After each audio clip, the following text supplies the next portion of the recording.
Hey guys, Desolator Magic here, and it's time for everybody's favorite article, the monthly state of the game from MTG Arena, a crew that actually knows what they're doing, unlike the rest of Wizards of the Coast. So this is the January 2021, and it's written by the legendary author, Archive, and these are always really cool because they're a look forward to the features that are coming out very shortly in the game, and then kind of distantly what they're working on, what they fixed. I mean, just change logs, patch notes, statistics, like everything. It is everything you ever wanted to know about them improving Arena and event announcements and everything. I love it. So let's just break it down here. So it's going to be an epic year for Magic the Gathering Arena, and it all begins next week with our January game update. Ooh, next week. Oh boy. We're bringing you a new card set, new features, a new way for you to download and play. I bet it's the Epic Game Store. They have said this in the past. Nobody cares.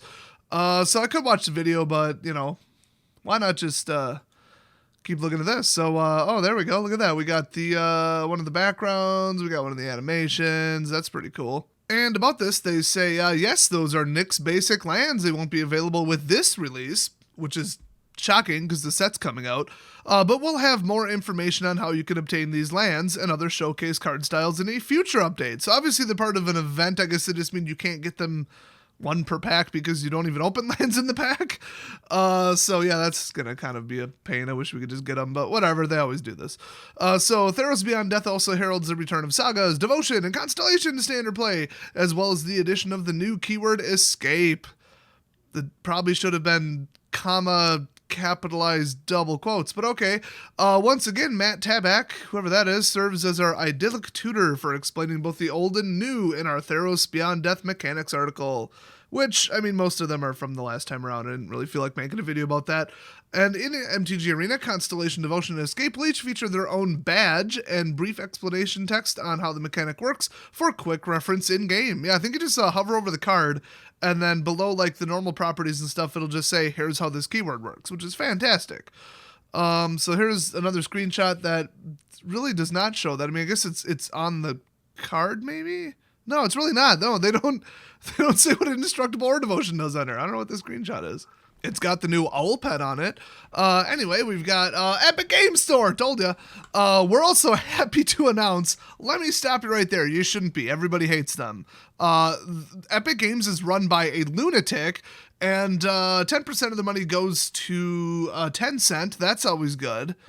And they keep buying up exclusives and ruining entire game launches. And their game launcher is trash. It is unusable garbage. So why would you be happy to announce that?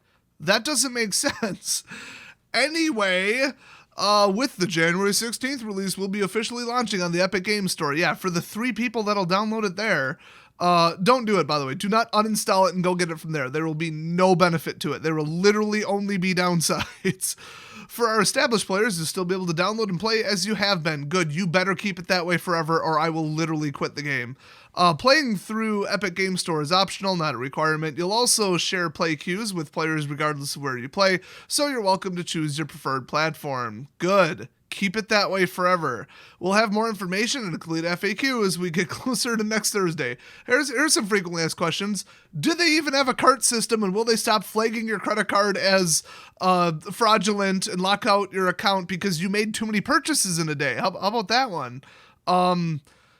Does the launcher work at a basic level now? My guess is no. Is Tim Sweeney still a raging asshole? Yes. He is an unbearable, miserable human being. So anyway, that's it for my short FAQ. Can't wait till theirs comes out. I'll definitely cover it. Collection, first to new tags. Here we go. This is cool. So they just dropped this on us. They didn't tell us about it ahead of time. They're just like, here, we're doing this. For those... I suppose it's supposed to say for those of you eagerly awaiting to open those Theros Beyond Death boosters, which is also not grammatically correct, oh my gosh, that have been sitting in your collection since the Game Awards. Yes, all of us hate that little orange diamond. I want that little orange diamond to burn. Anyway, another new feature we're happy to announce is the addition of first and new tags when opening booster packs and viewing your collection. That's really cool. If you're like, oh, this is the first time I've ever opened that card, it'll say first. I mean, that's brilliant. I love it. It was so easy to do, too. It's just a simple database check and then just a little frame. I'm curious what the difference between first and new are, though. But when opening booster packs, the first time you receive a card for your collection, it will be emblazoned with, you guessed it, first tag. Okay, when viewing your collection, all cards that were recently added will also appear with the aptly named new tag. Oh, I get it. It's when you open it, it's first, and when you look in your collection, it's new. Okay. This will include any new card to your collection and not just the first copy. Okay, that's going to get annoying. Though you will not see a new tag for copies you receive beyond a playset. Good. Also, most of the time you don't. It just evaporates and goes to the vault. So it's a weird way to phrase it. The pips above each card will showcase which copy of the playset was added, including if you recently opened more than one, such as with Plummet. Oh, that makes sense. So yeah, it'll look like that. That's cool. As you can see, cards flagged as being new to your collection will automatically be sorted first when viewing your collection, and mousing over the card will dismiss the tag. Oh, okay. Well, I mean, you wouldn't want to do that on accident, and I bet you can't right-click and hit undo that, so that'll be annoying. Please note that these tags will not appear while you are drafting, and no, ducking out to view your cards before finishing your draft doesn't work either. Oh, that's funny.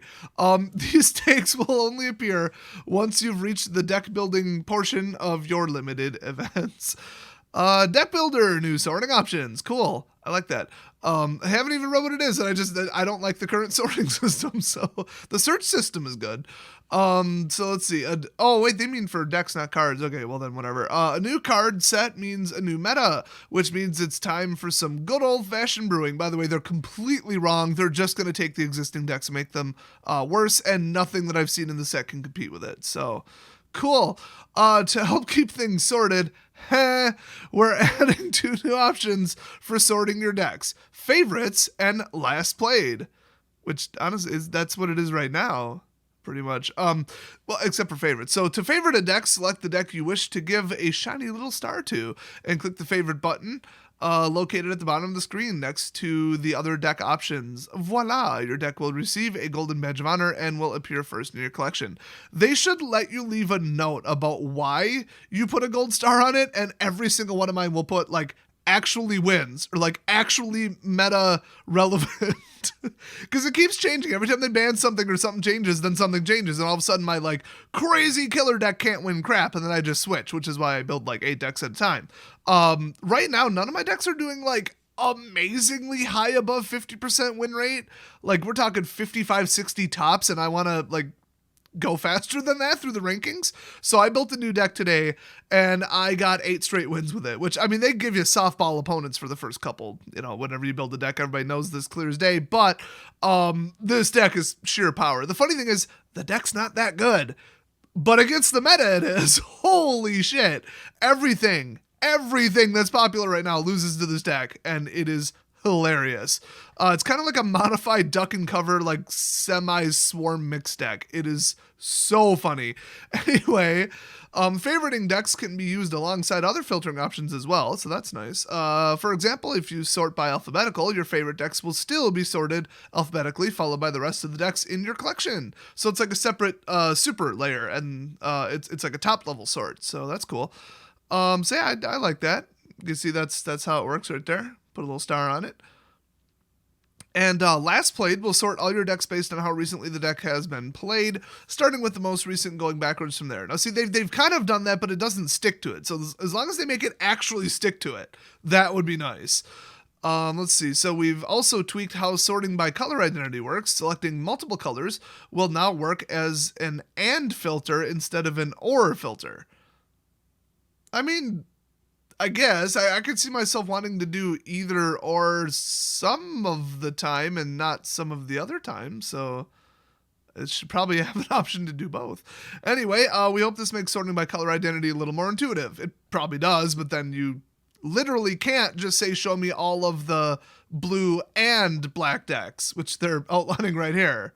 Well, and I don't mean mixed color, I mean show me all my blue decks and show me all my black decks, but that's it on the same screen, which I guess you wouldn't really have reason to do that. You could just click on one, and then just look, I guess, or just favorite them. I don't know. Not a big deal. It's just, I could see you needing to do both, so they should make the program do both, but super not a big idea. I mean, deal, not idea. I can't even talk today. I got no sleep. Next up, historic events. Yay, everybody loves that. With the historic ranked queue temporarily coming to an end with Theros Beyond Death. What? That's news to me. We'll be adding 2 new events for historic play. Historic Constructed. Isn't that what we're doing right now? And traditional historic constructed. Oh, I remember them talking about this. I don't even remember what it is. As another way for you to play with your decks until historic rank returns. Oh, so it's the same thing but not ranked? I didn't even know we had a ranked ladder right now. I thought it was free-for-all. So I thought it was exactly the opposite. Whatever, I hate historic. So, historic artisan is the shit, though. For those of you who are familiar with our standard events, the historic version will follow the same game records, cost of entry, and prize structure. Wait, it's an event now?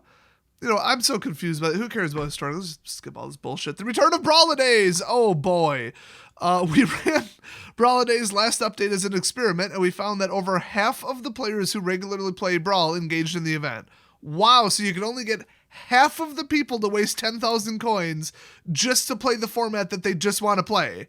That is kind of low. I mean, it's higher than I thought, but it's still 50% of people are like, I love Brawl, I play it all the time, but I am not going to tolerate paying 10,000 coins for it. Screw that. So we consider this as a strong success. You shouldn't. For our intended audience.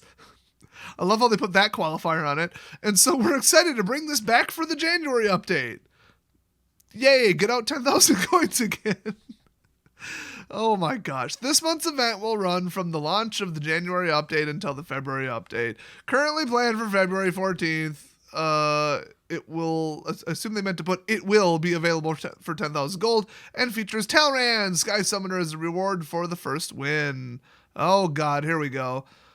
Well, I mean, it is double devotion, but it's a 4-cost 2/2, but it is legendary Merfolk Wizard. That's never good. Whenever you cast an instant or sorcery spell, create a 2/2 blue Drake creature token with flying. Okay, glad that ain't in standard.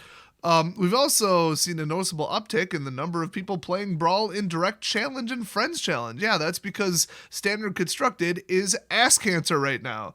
So it's cool to see more community-run tools making it easier for players to find each other. What? Did they mean like Discord? Or like Facebook or like Reddit? I don't even know what they're talking about. And we're going to spend a lot of our efforts this year increasing the social ability of players with friends in-game. I don't know what they mean by that. Like APIs to other social platforms or what? That starts with friends messaging. See, that we need hitting in the next few months. So then we got the Legend of Arena. And to think escaping from the underworld is how we decided to start our year. I mean, you just put it in this order, like random. I don't even know what they mean by that. Yeah, it's the first one to come out. They could have just as easily made it Ikoria. Like, what does that even mean? Anyway, there's still a long journey ahead of us, so let's take a look at our updated roadmap to help guide the way. Theros Beyond Death, yes, launching at the same as the paper. Duh. Epic Game Store bullshit that nobody's going to take advantage of. Yay, Deck Builder Quality of Life update. Yep, that's everything they just referenced. In development, friends messaging, Mac OS, just don't even waste your time. Mac people are miserable. Ikoria Lair of Behemoths, I love how they didn't put the date on there. It's really a hard deadline. You really do have to have it done by the time the paper one comes out. Core Set 2021, which if you forgot is Jace themed, or no, Teferi, the other asshole, Teferi themed. That'll be fun. And then Historic Anthology 2, which is 15 more broken cards that they're going to throw into Historic because pouring gasoline on a fire is how you fix things, apparently. And an updated tutorial. Okay, I mean, if they're adding a bunch of weird game stuff, yeah, it makes sense. Even just to swap out the cards and show new mechanics. In concept, so they haven't dedicated this yet, but they're thinking about it. Cube drafting, I mean, that would be some shit right there. Friend deck sharing, I mean, that's huge. Come on. I mean, copy and paste and import is like cool and all, but it doesn't always work, and reformatting it doesn't work. You can't copy and paste them from YouTube descriptions because it won't copy and paste the line carriage. So it'll put it all in one line and it won't import correctly. So that's fun. So that would be nice where you could just be like, here, I sent you through the friends messaging system a deck, run this, cool. 8-person draft. I mean, I guess like the bots are so exploitable, but the number one problem with draft, in my opinion, is the other people. If you are sitting to the right or left of a complete idiot, you are going to lose because of it. That's what I don't like about draft. Anyway, Pioneer set remasters. I don't really know what they mean by that, but okay. And Play Blade rework. What? Hope they explain these because I don't know what any of that is. Coming soon, Clean, Shine, and Polish. Features listed here are going through the final stages of development. Oh, wait. Oh, okay. They're named that. Okay, I get it. So, coming soon is like coming out. Yeah, cool.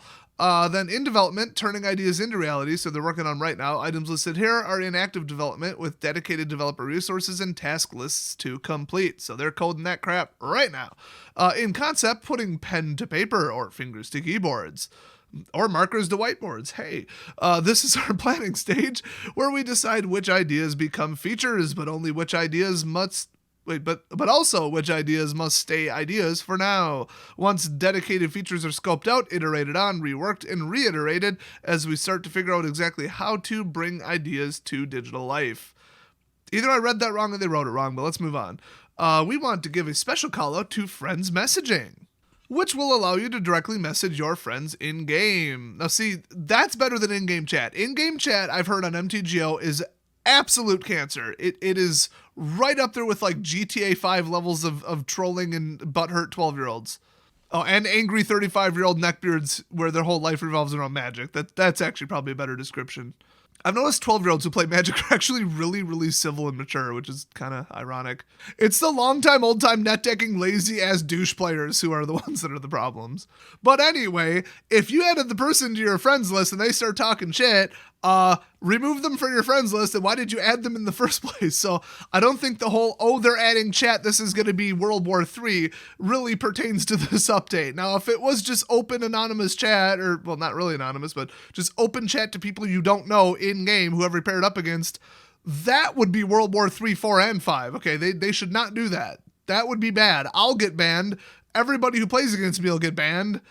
It would not be good. Anyway, this is the next major feature to our social functionality that players should expect, and while we don't have an exact date yet, you should expect it sooner rather than later. We're also working on an updated tutorial system, one designed to help newer players. The current tutorial is quite good, actually, so hey.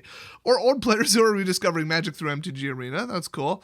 And it'll give them a better understanding both in the way certain deck archetypes and colors play. Really, I mean, if you're coming back to the game, really, the color pie has been the same for like 26 years.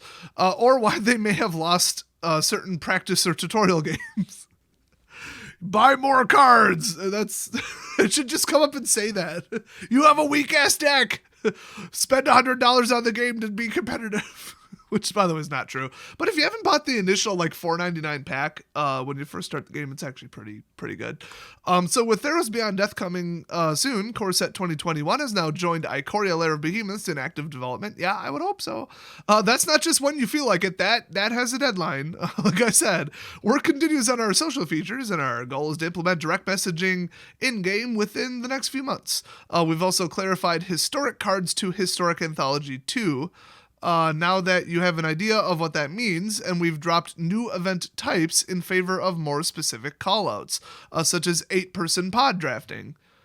I don't know, like, what the context of that is, but yeah, I'd like to know what I'm playing, like, or what the event is. Okay. Which is a feature that we're officially adding to the in-concept stage, as it's currently being scoped out in preparation for development. It's just how you label things. It's just text. You can have one guy do it in like 5 minutes. I don't even. Am I completely losing what they're saying here? Because this doesn't make any sense to me. Anyway, we've also added Pioneer set remasters onto the in-concept list, which will include the Amonkhet remaster. I don't get it. They have all the code done and all the artwork done. What's their remaster? Are they going to do showcase frames? That would just be expensive. Whatever, as well as the additional sets we're working in conjunction with Magic R&D to help bring the most relevant Pioneer cards to MTG Arena. Oh, they're not going to add them in priority of what they think is important. Come on, guys, just add them by set. Come on, you can't just add like one card and then not have any of the support. Like the minor common cards that go great with it from like my decks in the past, or I won't be able to build my decks from the past, which is the whole point of Pioneer. Oh my gosh, that'll be a disaster. Anyway, as we continue to expand the available formats and ways to play, we've started to concept out and rework to our Play Blade, which still nobody knows what that is. They're not explaining what that is, to make organizing and finding these events easier. I hope by Playblade they mean just put a damn calendar in MTG Arena, not some bullshit website that nobody can find, okay? Just put it in Arena. Here's like when you start an event, here's exactly when it starts and ends. Here's exactly how much time you have to finish it. Not just in the last 2 days have a timer the whole time, and then have the entire calendar of verified events so that people can plan ahead and actually play them. Because anything you do other than that will make less people play them. And if less people play them, that's less gems and coins being spent on them. It really does write itself. Just put a freaking calendar in the game, not your shitty website, the game, where I'm already playing. I'm not going to go off platform to look up some information that should be on platform, the platform I'm on right now. Holy shit, how is this not a thing yet? So that better be what they're referring to. Anyway, as with our last roadmap update, this is only the start of what we plan to bring to MTG Arena this year. Why that required some weird break hyphen, I don't know, but I'm starting to suspect I know who wrote this. Anyway, so that's some cool crap to look forward to. Nothing too interesting, mostly stuff we knew about, but this frame stuff is cool. And I'll probably go watch the video later. It's probably just going to reiterate this whole article, but it's usually some really cool people from the design team for Arena. Those guys are awesome. I hope it's them again. Anyway, go watch it if you're real interested. Otherwise, this video probably covered it all. So thanks for watching, and I'll see you guys next video. Ah, it is them. I love those guys.